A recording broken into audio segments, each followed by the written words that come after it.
de cabeza, de experiencia. Hasta que vamos a llegar a la cirugía. ¿Sí?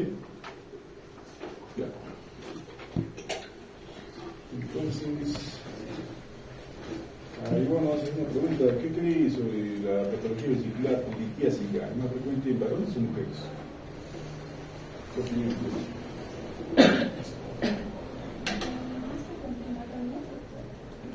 ¿Me preguntas? No respondes. Ya, a ver qué dice Martina Calle. ¿Qué opinas? Más frecuente en varones también. Varones. Luz Calla.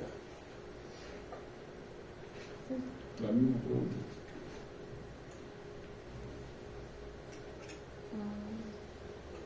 Más frecuente en mujeres. En mujeres.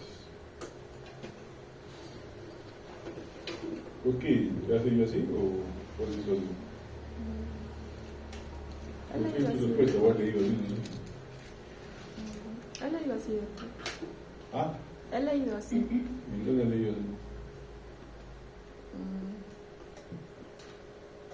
No recuerdo muy bien, pero habían artículos. Ya, entonces los cálculos vesiculares son más frecuentes en mujeres. Es una realidad que no va a haber discusión. ¿Y por qué creen? A ver, ¿qué me dice Pascual? ¿Quién es Pascual? Pascual. No es Pascual. Evelyn Cuevas. Presente, doctor. ¿Por qué crees que es más frecuente en mujeres?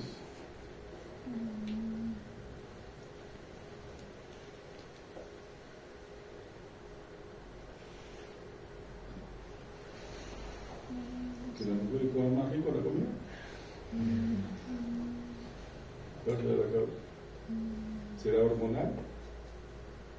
¿Tendrá que ver con los embarazos?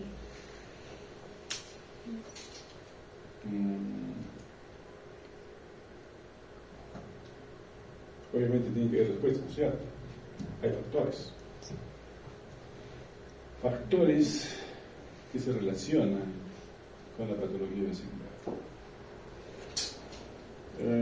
Cuando yo hice mi residentado hace mucho tiempo, estamos hablando de hace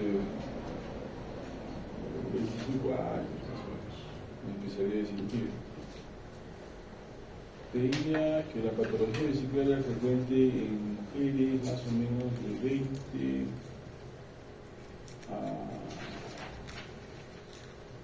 a 40 años, la incidencia mayor. Pero actualmente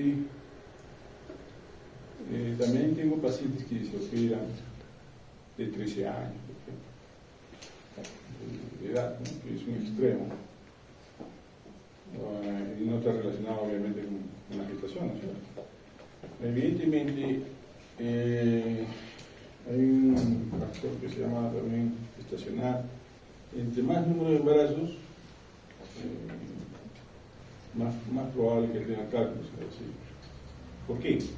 Porque la vesícula va cambiando de posición mientras el útero va creciendo, ¿no es cierto? El útero va creciendo a las 20 semanas, a nivel del ombligo, y los órganos abdominales van desplazándose de posición anatómica. Igualito van empujando a la vesícula, al hígado, etcétera, y lo van cambiando de posición. Entonces, viene la siguiente pregunta. Cuevas. Presente, doctor. ¿Cuáles son las funciones de la vesícula? Una pregunta de fisiología, porque ustedes han aprobado fisiología, ¿no es cierto? ¿Cuáles son? Emulsificación de grasas. Funciones de la vesícula. Mejor con la anatomía. ¿Qué es la vesícula? Villar. ¿Cómo la defines? Es un órgano. Más. ¿Hueco? Se dice hueco. ¿Cierto? Tiene un conducto. ¿Cómo se llama el conducto? Cístico. Cístico. A ver, Fiorella. Arteria que irriga a la vesícula, ¿cómo se llama? La arteria cística. ¿Ah? La arteria cística. Arteria cística, ¿rama de quién es? De la arteria del conducto hepático. Del conducto hepático común. Como- Me estás No, de la causando una arteria gran de la- confusión en mi cerebro, pero bueno. de la arteria del- ¿Rama de quién? La arteria cística.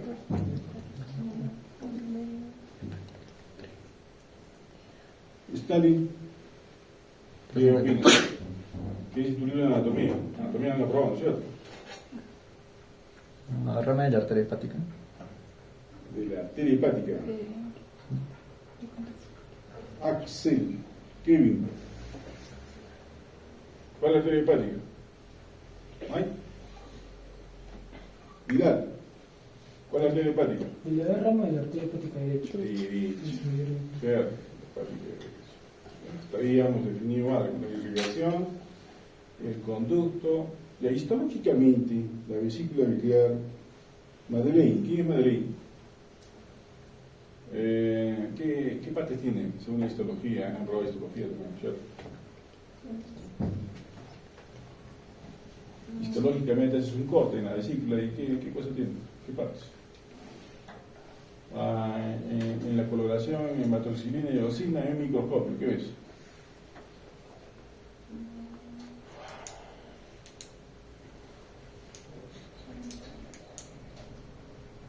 A nivel de la luz vesicular, ¿qué cosa está en contacto con la luz vesicular? La mucosa. ¿Cierto? Tiene una mucosa vesicular. ¿Qué sigue debajo de la mucosa? ¿Ah? La submucosa. ¿Después qué sigue?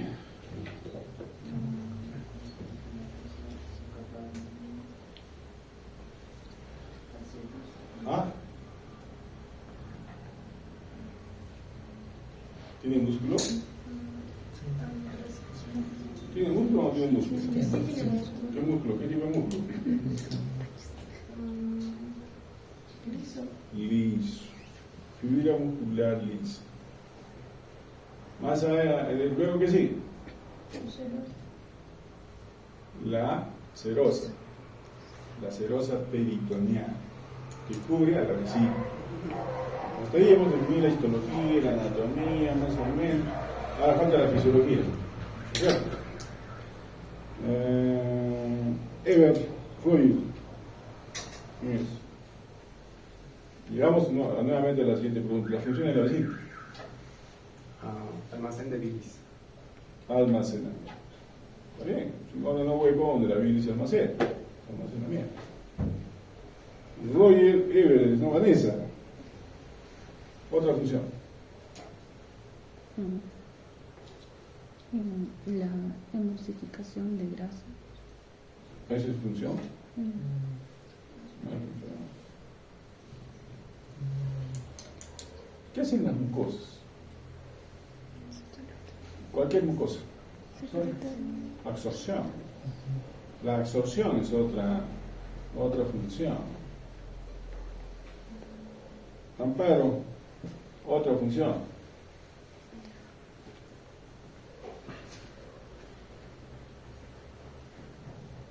Esther, otra función.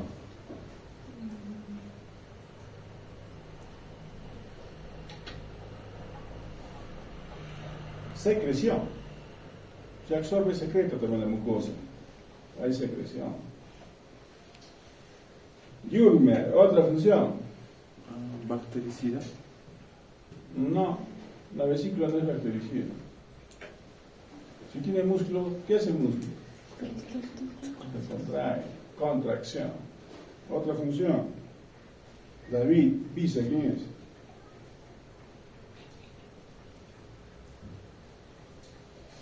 Han dicho almacenamiento, absorción, secreción, contracción. ¿Qué más?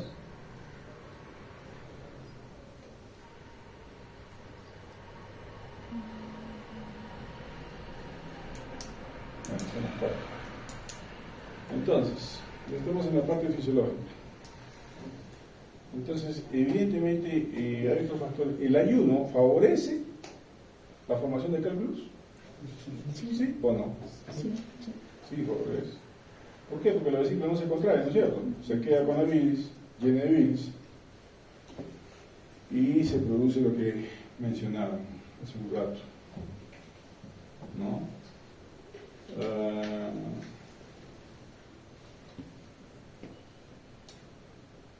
Hay causas hormonales también.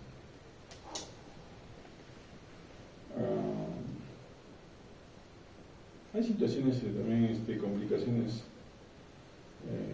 quirúrgicas también que favorecen la colelitiasis. Por ejemplo, una vagotomía podría favorecer también. La dieta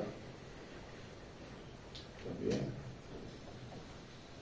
Entonces, viene al hospital una paciente de 2 años de edad con un dolor en el hipocondrio derecho. Es un dolor tipo cólico. Que se irradia el hipocondrio derecho al epigastrio y a zona lumbar derecha.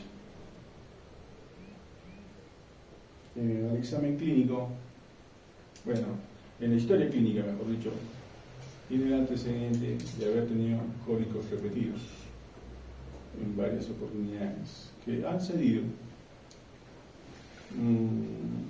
y se han presentado después de ingesta de comidas grasas, futuras. Esa es la historia típica de un paciente que tiene cálculos. Presenta vómitos, dolor, tipo retortijón, es el cólico. Y al examen clínico me palpan el abdomen y encuentran un Murphy positivo que dice Giampiero. ¿Quién es Giampiero? ¿Cómo defines el signo de Murphy?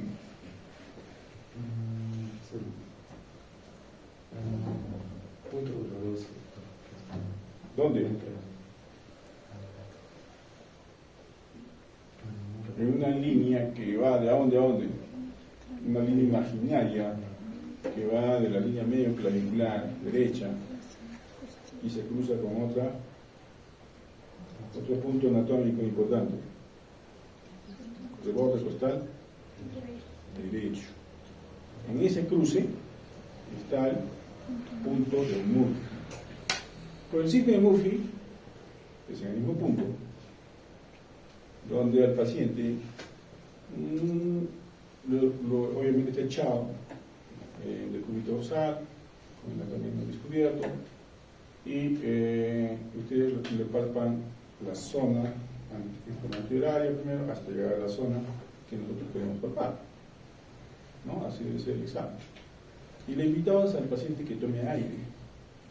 Entonces el paciente toma aire, inspira, y en ese momento que inspira hacemos la palpación en el punto de Murphy y el paciente obviamente grita de dolor. ¿Le duele? Es un signo de Murphy positivo, ¿no? ¿Por qué? Porque justo en esa zona está la vesícula, ¿no? Esa es la situación acá. Es el caso clínico que les estoy definiendo. Entonces al paciente le indican, a ver, Stephanie, ¿qué le indican al paciente? ¿Están en emergencia? ¿Ustedes están ahí solitos? ¿No tienen interno? ¿No tienen asistente? ¿No tienen residente? El paciente viene y le dice, doctor, esto tengo, lo examina ya, ¿qué hace? Y dice Stephanie. ¿Quién es Stephanie? ¿Está? Wendy. Mary. Fernando. ¿No hay nadie? Lady. Seleni. Ya, ¿qué le indicas?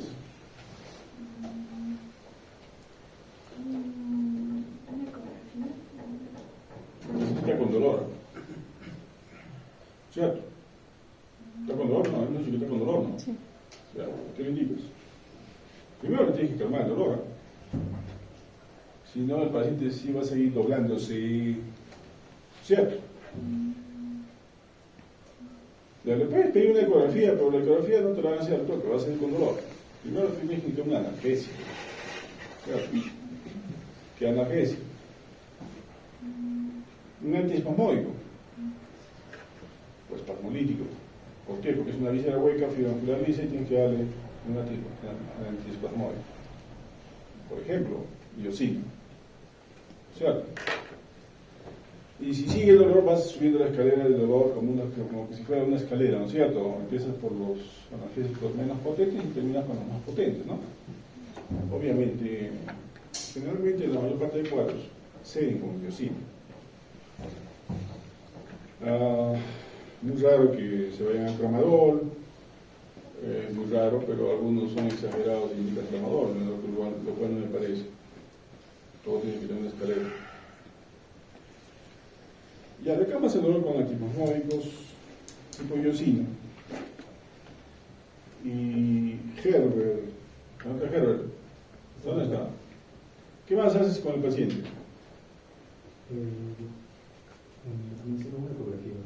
Una ecografía. ¿Cómo le indica la ecografía? ¿Qué pones en la hoja de ecografía? ¿Ecografía de qué? De vía biliar. Podría ser ecografía de vía biliar. Ya. El paciente viene. Bueno, digamos que el paciente está en emergencia, también le indican su hidratación, su cloruro de sodio, le ponen a estar deshidratado por los vómitos, le ponen a un goteo determinado y le pasa el dolor. Y al día siguiente van y le dan de alta, pero bueno, no le dan de alta hasta que la ecografía, le hacen la ecografía y viene la ecografía que dice cálculo único de 2 centímetros en Bassinetti. Y también ya el ecografista le pone otro diagnóstico más y le pone síndrome de Mirici. ¿Ya? A ver. Herbert, ¿quién es Herbert? Los Milagros. A ver. ¿Qué es el síndrome de Mirici? La siguiente pregunta. ¿Alguna idea? Hemos dicho el tamaño del cálculo, ¿no? La medida, ¿no es cierto? Ya. Y el diagnóstico de Mirici. ¿Qué medida hemos dicho el cálculo? 2 centímetros. 2 centímetros. Es un cálculo grande. 2 centímetros es como una aceituna, un poquito más, por ahí como una aceituna. Y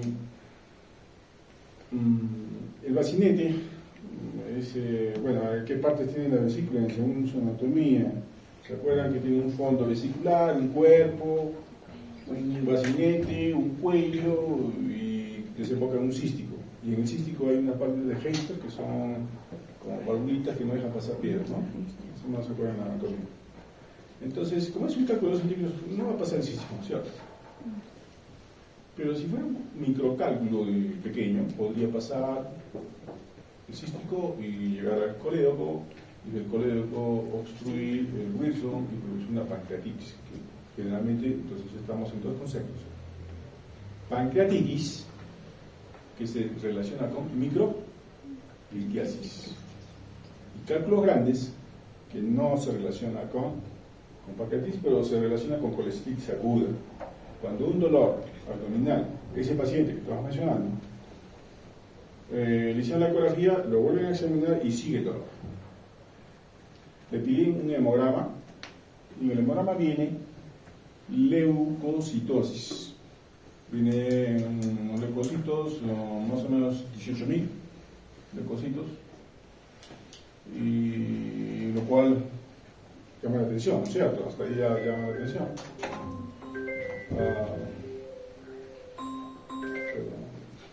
¿Sí? ¿Sí, sí? ¿Está acá?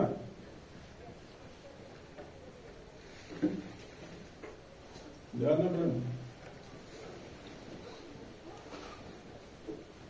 Ya. No he visto nada, estoy en clase ahorita.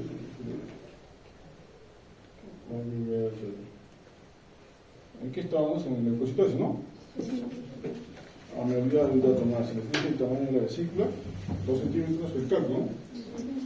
Y les dije mirici. Y hay un dato importante también que no les dije, que se nos fue: grosor de la pared vesicular. En la ecografía, el grosor de la pared vesicular nos ayuda, el tamaño del cálculo nos ayuda. Entonces, el grosor de la pared vesicular es de 5 milímetros. ¿Cuánto es lo normal en una vesícula? ¿Ah? Puede ser 2 hasta 3 milímetros, el grosor de la pared vesicular. Entonces, pero si nos dice 5 milímetros, ya quiere decir que esa pared está gruesa, ¿no? Entonces la ecografía tenemos que saberla interpretar. El tamaño del colédoco también nos debe decir la ecografía. Y generalmente el tamaño, el diámetro del colédoco es 4 milímetros. Estamos hablando de varios conceptos, ¿no? Que cuando uno ve una ecografía, ve todo eso. El diámetro del colédoco, grosor de pared vesicular, tamaño de cálculo, y en la pared también tenemos que ver si el pared es trilaminar o solamente es un grosor blanco que se ve, o se ven como tres paredes, así mejor dicho, una parte del hígado, una parte oscura y la pared de la vesícula, como 3 láminas. Si se ve como 3 láminas es un cuadro agudo, porque la vesícula está inflamada, hay acceso perivesicular y también está el hígado. Entonces, eso vemos en una ecografía. Si hay un MURI positivo, hay leucocitosis, hay grosor de más de 5 milímetros y el paciente está con ictericia, entonces le pedimos bilirrubinas también, totales y fraccionadas. Y viene una bilirrubina directa de 4, una indirecta de 5, de 1, y totales de 5. ¿Cómo interpretamos las bilirrubinas? A ver, aquí me dice Fabi. ¿Quién es Fabi? Clinton. Hilda. ¿Tú eres Clinton? Ya, ¿cómo interpretas esos resultados? Te he dicho que la directa está en 4 y la indirecta está en 1. ¿Qué opinas de eso? Eso tienen que saber. Bueno, lo primero nos indicaría que habría problemas hepáticos, o ya sea biliares. ¿En cuál? ¿En la directa o en la indirecta? La directa. ¿Ah? En la directa. ¿Directa? Problemas hepáticos. Ya vamos a ver qué dice Rubí. Doctor, si la bilirrubina directa está elevada, el problema que indica mi compañera Quintana es de origen hepático, pero si la indirecta es la que está elevada sería por una obstrucción. No, al revés. Están muy relacionados con Confucio ustedes. Nada que ver, al revés, ¿ya? La directa es la obstructiva, la conjugada. Si la directa está alta, es una obstrucción, coleocolitis. Si la indirecta está alta, es un problema hepático. Entonces es muy importante darse cuenta de eso. El paciente puede estar histérico, pero es una hepatitis, ¿cierto? La hepatitis la operas o no la operas.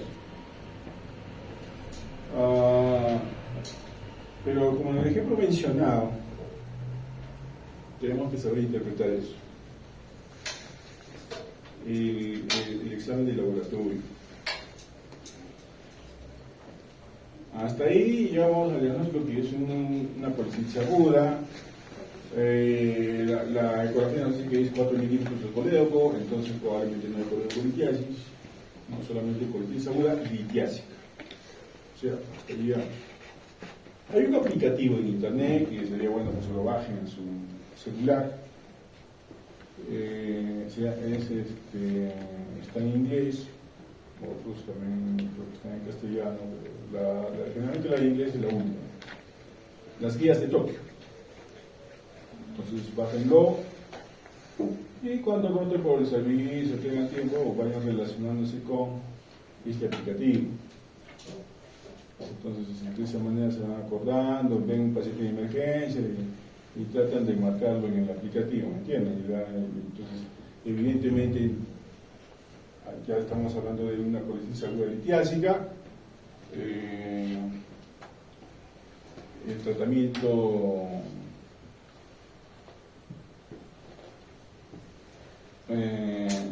no hay un consenso en definir que el primer tratamiento sea quirúrgico. Unos se van por el quirúrgico y otros se van por médico inicial. Si el tratamiento médico inicial no tiene efecto, desaparece el dolor y el paciente va bien con una buena evolución, se puede programar una cirugía electiva posteriormente. Más o menos por ahí dice maneja una colitis aguda. ¿Cómo les puedo explicar que una colitis aguda, entrar en un cuadro agudo inflamatorio inicial, es complicado? Es complicado porque todo está inflamado. En la mañana, cuando han visto la cirugía, por ejemplo, ese paciente que hemos operado en la mañana, las dos han visto, ¿no? Las dos cirugías.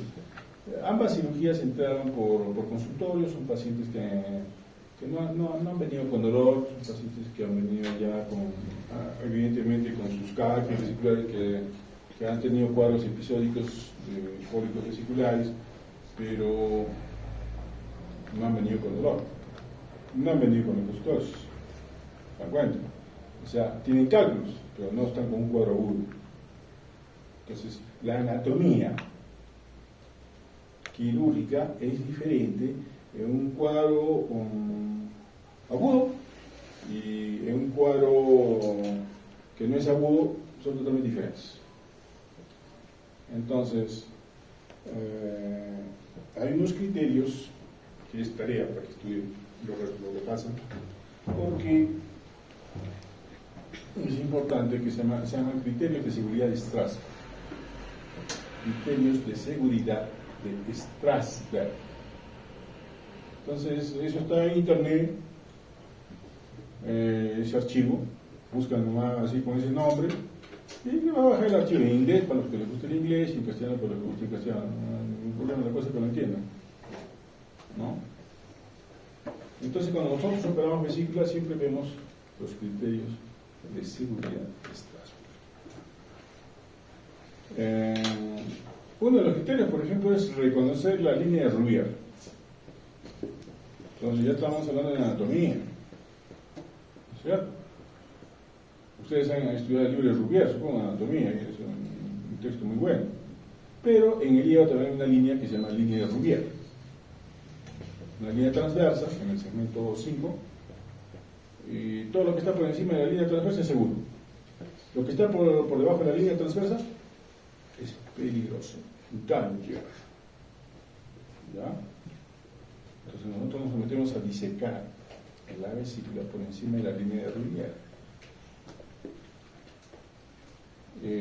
Otro dato importante es que la tracción de la vesícula generalmente se hace del fondo vesicular hacia el hombro y del bacinete hacia el lado derecho, con una pinza hacia el hombro, otra pinza hacia el lado derecho del bacinete. De esa forma se expone y se forma un triángulo, el triángulo de calor. Se puede definir más o menos el triángulo de calor. Entonces, Ani, ¿tienes Ani? ¿Cuál es el triángulo de calor? Límites del triángulo de calor.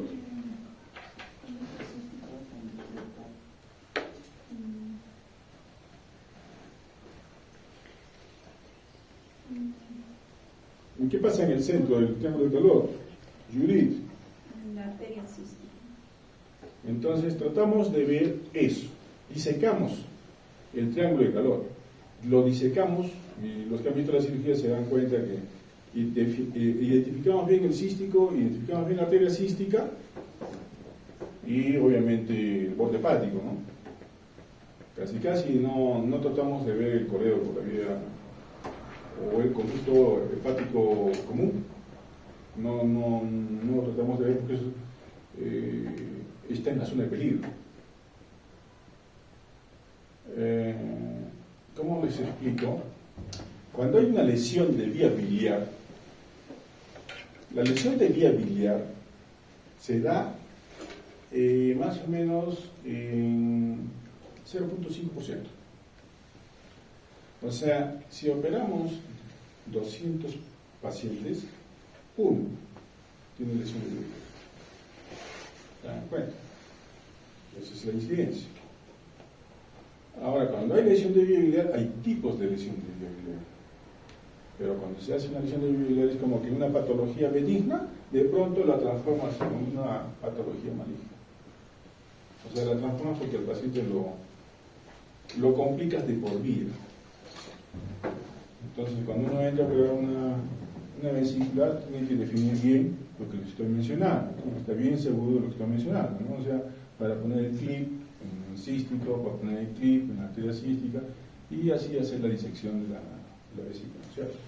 Vamos a poner la parte quirúrgica. Entonces ya hemos tocado otro tema que se llama lesiones de vía biliar.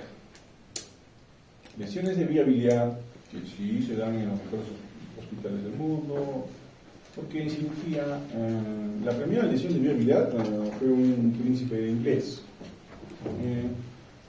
Y ese príncipe inglés, cuando era niño, le dio apendicitis. Entonces, lo operó un cirujano pediatra, ¿cierto? Del apéndice. Salió bien, tenía 6 añitos, le dio apendicitis, le hicieron su apendicectomía. Pero después, cuando ya tenía 30 años, le dio una colestitis aguda al príncipe. Y por confianza que tenía en su primer cirujano que lo operó de apendicitis, lo buscó a su cirujano pediatra. El cirujano pediatra lo operó y hizo una lesión de vía biliar. Es el primer caso descrito de lesión de vía biliar en el mundo. Porque obviamente el cirujano pediatra no es cirujano de adultos, ¿cierto? Entonces él debió buscar a un cirujano de adultos, pero por confianza buscó a un cirujano pediatra que lo operó cuando era niño, y se equivocó. Bueno, es un caso real. Entonces, les cuento esa porque es parte de la historia de la cirugía. Siempre, evidentemente, uno tiene que tomarse su tiempo, identificar bien cuando uno está disecando esas estructuras anatómicas. Hablando de cirugías, la que se hace más ahora es la cirugía laparoscópica, ¿cierto? Con pequeñas incisiones. Nosotros también la hacemos. Y también hay la mini laparoscopía, que son ya pinzas más pequeñas, me refiero a pinzas más delgadas, porque nosotros usamos pinzas de 5 milímetros y de 10 milímetros. Pero ya cuando hablas de mini laparoscopía estás hablando de 5 y de 3. Entonces, prácticamente las cicatrices abdominales que dejan no son muy perceptibles. También hay cirugía por puertos únicos, ¿no? Que no hacemos nosotros. En algunos lugares, en casos seleccionados, también lo hacen.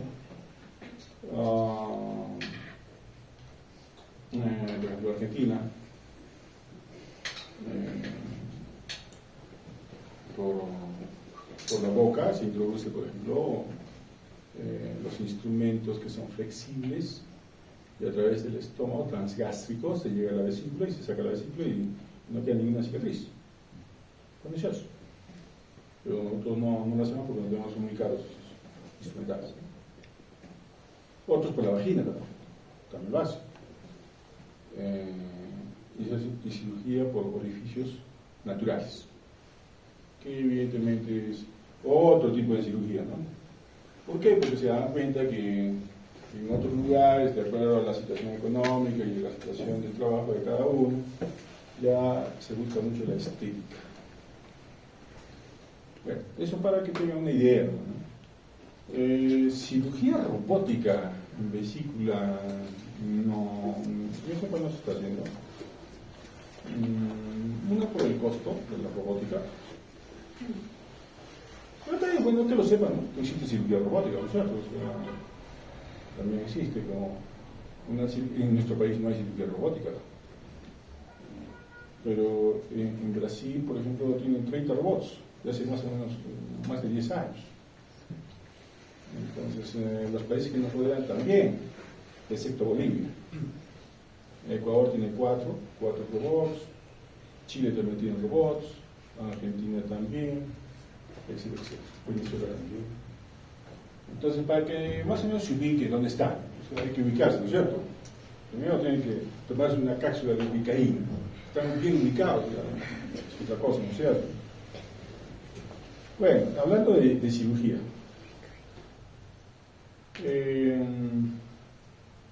Les hablé de un síndrome de Mirici. Entonces Mirici era un argentino que lo lleva su nombre. Entonces cuando hay cálculos grandes, el cálculo se puede obstruir la vía biliar extraluminalmente. O sea, el cálculo, la vía biliar está así y aprieta el colédoco, pero no está en el colédoco, sino lo comprime externamente. Y bueno, se produce el Mirici. Hay diferentes grados de Mirici.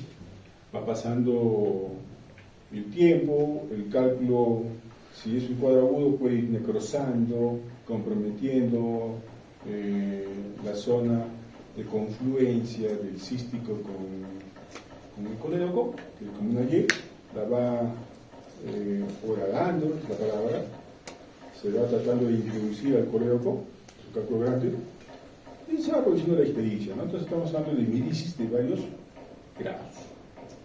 ¿Ya? Entonces, evidentemente, habrá un mirici 4, es más complicado, pero ya en manos de cirujanos experimentados, casi todo se hace con la paracopia. Hablando de miricis.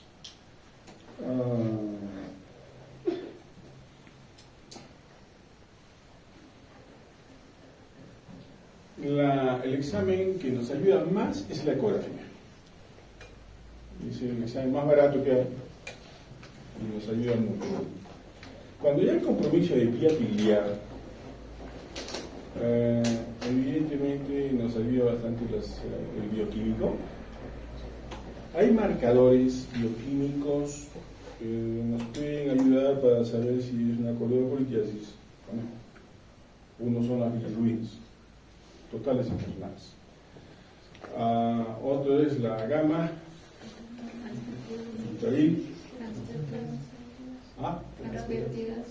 transferasa. No lo tenemos nosotros, pero también otros hospitales hay, ¿no? También se usa.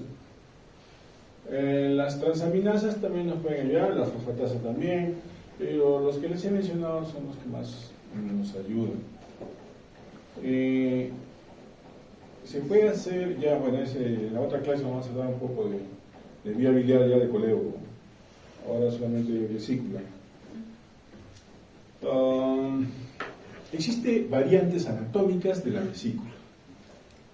Entonces, en un 50% la anatomía en la vesícula, del conducto biliar, del hepático, del colédoco, en un 50% es igual. Pero en el otro 50% hay variaciones anatómicas. Por ejemplo, hay conductos aberrantes, accesorios también se llama, ¿no? Uno de los conductos aberrantes o accesorios que es frecuente es el conducto de Luschka, con K, Luschka. Entonces, generalmente el conducto de Luschka desemboca del segmento 5 al lecho vesicular, a la vesícula. Entonces, cuando uno opera y saca la vesícula, evidentemente, como son conductos menores a 2 milímetros de diámetro, son pequeños, de 2 milímetros de diámetro, no son muy perceptibles. Entonces, pero uno está operando, liga el clipa el cístico, clipa la cística, va avanzando la cirugía, se mete al lecho y saca la vesícula, pero de pronto uno comienza a revisar, se da cuenta que uno revisa, lava, seca, revisa, lava, seca, y en eso que uno seca, puede ver que comienza a pintar amarillo en el lecho. Pintar amarillo me refiero a que comienzan a visualizar que hay una coloración biliosa en el lecho. Entonces, obviamente no es usual, ¿cierto? Entonces uno puede pensar que es una aberrante ilusca.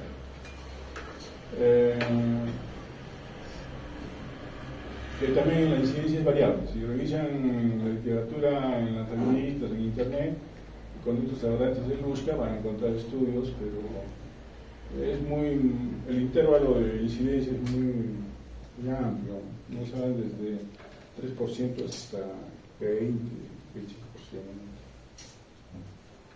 Entonces uno siempre tiene que revisar, ¿no? Y por si acaso dejar un DRE. ¿Por qué? Porque si sale bilis no lo van a poder clipar, no se puede clipar, lo quema, lo profundiza más la quemadura no solamente soluciona vasos. Ten en cuenta que uno quema cuando sangra, produce coagulación de vasos, pero en conductos biliares, cuando quema, la quemadura la ven, pero a los días la quemadura se profundiza más, porque el tejido del conducto biliar es diferente. Entonces,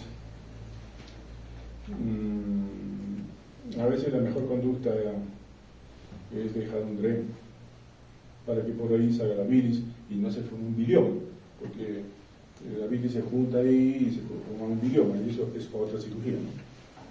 En algunos casos pasa eso, en otros casos, si puede, se hace la colangioresonancia. Entonces en la colangioresonancia se dibuja la vía biliar y también se va a dibujar el aberrante que va al lecho vesicular, lo van a ver, ¿no? Pero ¿cuánto está en la colangioresonancia? A ver, ¿quién sabe? Franklin, ¿quién es Franklin? A ver, ¿quién sabe? ¿Cuánto está una colangioresonancia? Entre 600 a 800 soles. Casi $300 vale una colangioresonancia. ¿Cuánto vale una tomografía? A ver, Micaela.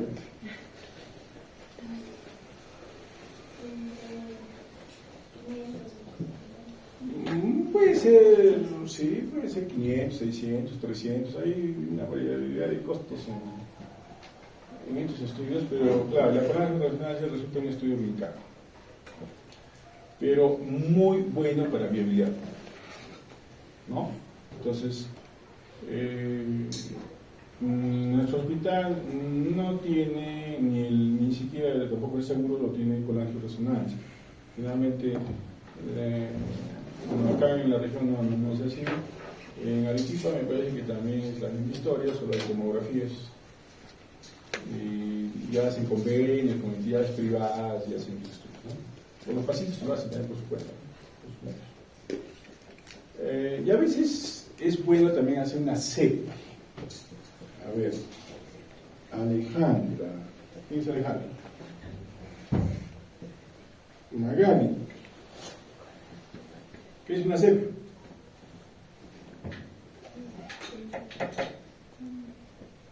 Volangio, pancreatografía retrógrada endoscópica. ¿No cierto? Eso es una CEPRE. Entonces, uno hace una CEPRE, hace la esfinterotomía de ODI, hace un cortecito. Y a través de ahí, al hacer el cortecito, ya, evidentemente, el esfínter lo abre más, ¿no es cierto? Y al hacer el esfínter abrirse un poquito más, el drenaje por esa vía es más fácil. La salida de bilis por la vía biliar es más fácil cuando uno hace una CEPRE. Entonces, si hay una salida en el conducto aberrante de Luschka que va a la zona vesicular, porque uno lo ha operado, pero uno hace una CEPRE, ya no va a salir por ahí, no va a salir todo por duodeno, ¿se dan cuenta? Entonces, una forma de un tratamiento cuando hay problemas de este tipo podría ser la CEPRE. A veces es una de las conclusiones. ¿Pero quién hace CEPRE? Magali. Magali. ¿Quién hace una CEPE? ¿Quién hace CEPE? Yo no hago CEPE. No he aplicado. Pero podría hacerlo tal vez si estuviera entrenado.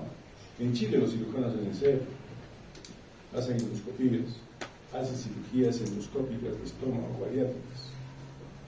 En nuestro país los gastroenterólogos.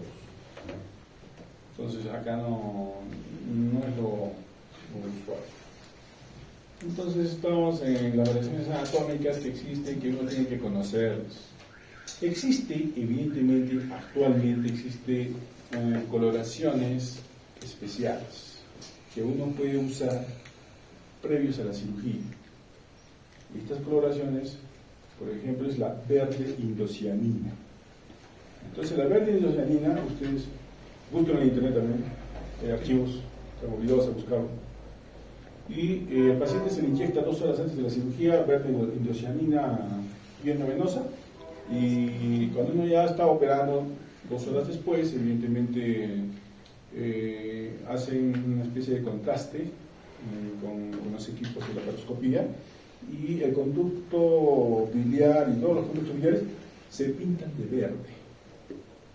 Entonces uno está operando y ya sabe que hay un conducto por acá, que hay un conducto por allá, que entonces la posibilidad de una lesión de vía biliar ya disminuye. ¿Cierto? Tampoco tenemos en el Perú verde indocianina. Otro tema los medicamentos que son regulados, pero sí es útil. Pero tenemos otros estudios que se pueden hacer con contraste. Por ejemplo, cuando uno opera una vesícula, vamos a ver, ¿esto está conectado o no? Programación de computadores. Vamos a ver acá, verde indocianina. Es que me parece lo último, ¿eh? No van a encontrar libros verde indocianina, en libros de cirugía. Así que se está ganando un conocimiento, quiero decir,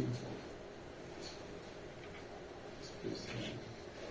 Indocianina en Golilab, no sé.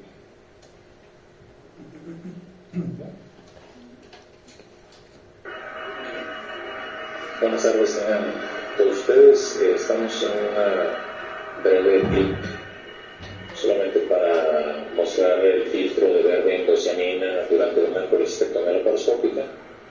Este es un caso no complicado, es un acceso por 3 puertos, donde ya se le aplicó de forma intravenosa a la paciente 5 minutos previos al inicio de la cirugía, a razón de 1 miligramo por kilo de peso el colorante, y podemos observar cómo con el filtro de verde indocianina toda la masa hepática prácticamente se colorea, y podemos apreciar cómo el pigmento se extiende al interior prácticamente del conducto cístico y progresivamente de la vesícula biliar. En este caso solamente es demostrativo. En realidad la utilidad de este tipo de filtros y de colorantes tienen principal relevancia, sobre todo en casos donde la vía biliar pudiera no ser identificable. Vean ustedes cómo se puede apreciar con nitidez la estructura, y podemos con más precisión estar seguros del sitio donde estamos trabajando y disminuir el riesgo de incurrir en un daño a la vía biliar. En un momento más adelante vamos a poder apreciar cómo los vasos, ahí se ve la arteria cística al fondo, pues obviamente esta no adquiere la atención, ya que el material de contraste se observa solo en donde encontramos bilis, ya que la expresión es a través de este mecanismo. La vesícula no termina de observarse en su totalidad, ya que, pues como sabemos, el color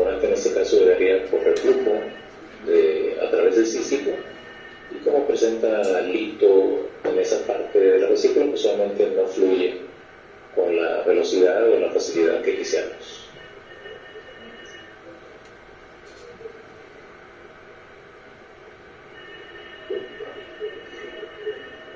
El resto del procedimiento prácticamente se lleva a cabo de la misma forma. Lo único es nuestra facilidad de observar la estructura. Vean el verde intenso que adquiere la masa hepática, producto del material de verde glucosamina.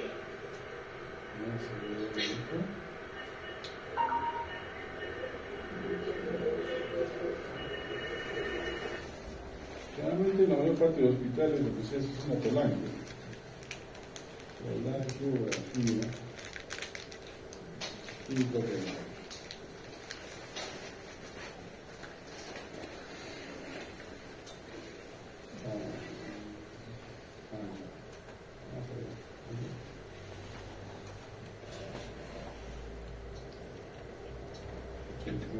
Mucho más de ver.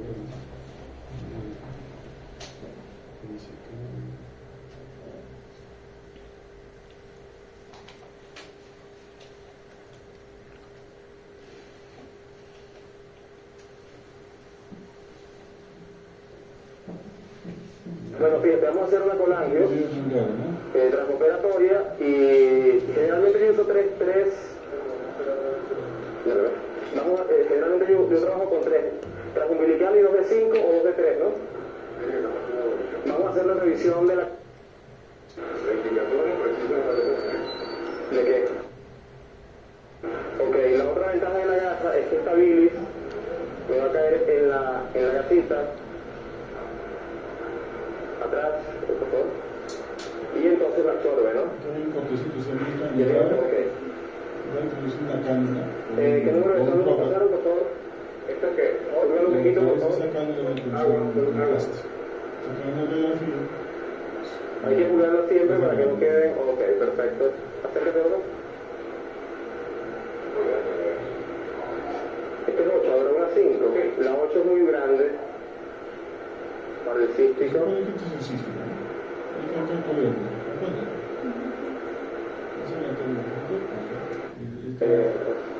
Ok, perfecto. Entonces vamos a hacer la colangiografía. Retiramos la gasa de aquí para que no dé... Esto se sigue haciendo en nuestro país. Pasar un poquito de solución que se vea que no... Acércate a la cámara, por favor. ¿Están viendo, Se Heiner? dibuja así, ¿no? ¿Perdón? Hay una dibujo se puede hacer con APS Mételo, mételo. o radiografías. En APS lo pueden usar, ¿no? Pero aprovecho con la radiación en el central de Saca un poquito de munición, no sé. Repítelo. Aquí está el vaciado al duero, ¿Y súbelo. se dan cuenta? No, acá está el color, ¿no? Mira, fíjate lo siguiente, una disfunción del esfínter de Oddi, establecerlo preoperatorio es difícil. De todas formas, si terminara en punta de lápiz, que estuviésemos ante una disfunción del Oddi, habría que plantear de tipo 2 o tipo 1. Y en ese caso el manejo sería endoscópico, ¿no? Como no está, si comparamos el trocar, Ryan,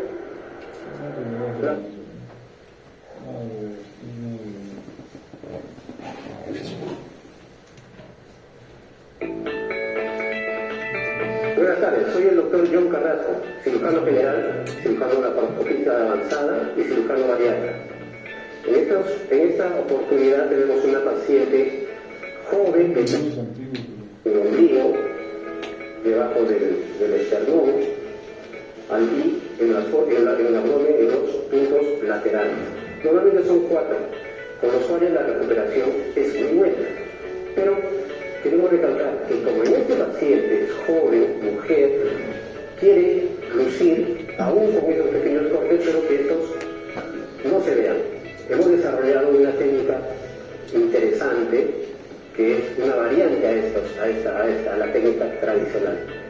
Lo que hacemos es solamente realizamos el abordaje a través de 2 pequeñas incisiones. Uno es suprapúbica y otro. En el fondo de variaciones, un poquito de...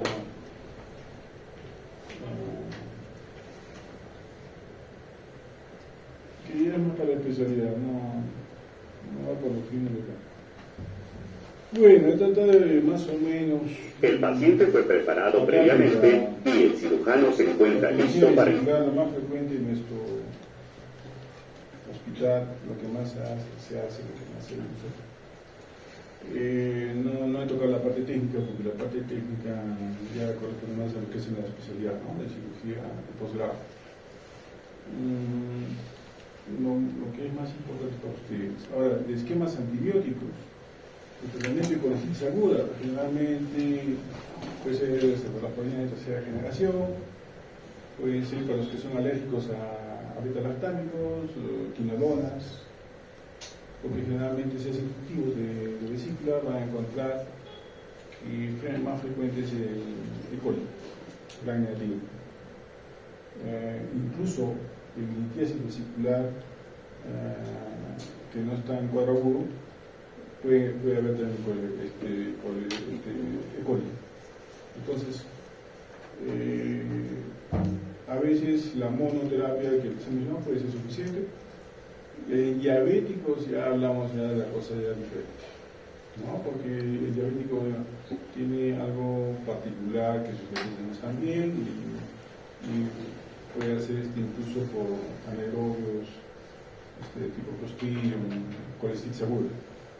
Y ya muy raro, ya menos frecuente, en el 5% de los pacientes puede haber colestitis aguda, haber vesícula, en un 5% por salmonella, pero en el 95% son litiásicas, en un 5% son alitiásicas. Hasta ahí creo que está claro.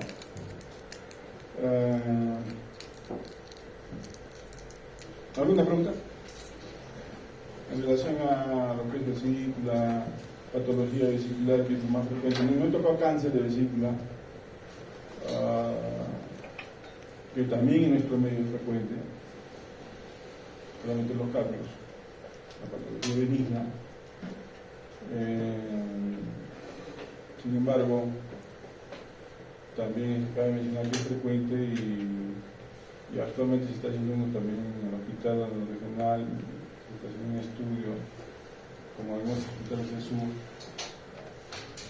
para ver si hay marcadores oncogénicos a nivel vesicular, y estos marcadores también están en sangre. Se está haciendo un estudio, es un estudio que se está haciendo porque la patología vesicular es bastante frecuente en nuestro medio, en el sur del Perú.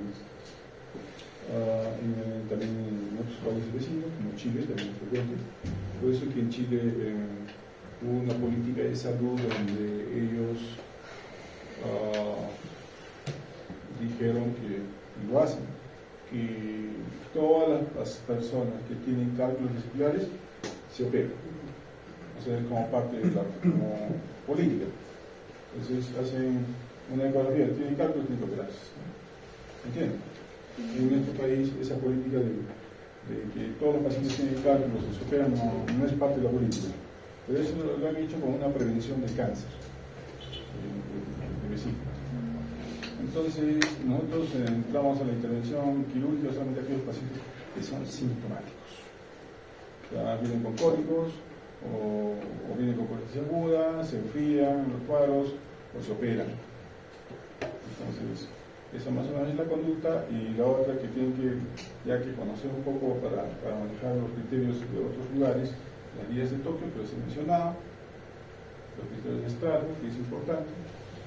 Y si quieren profundizar un poco, tal vez mencionar los tipos de lesiones de viabilidad, que hay dos clasificaciones, una que es la paroscópica, que son también lesiones de viabilidad, clasificación de Strasbourg, y otra clasificación para cirugía abierta que también se hace de Bismuth muy grande. ¿Ya? Eso es lo más importante, y creo que ustedes deben quedarse con lo más importante. Si quieren aclararse un poco, leer todo lo que les he mencionado. Ok, eso sería todo por hoy.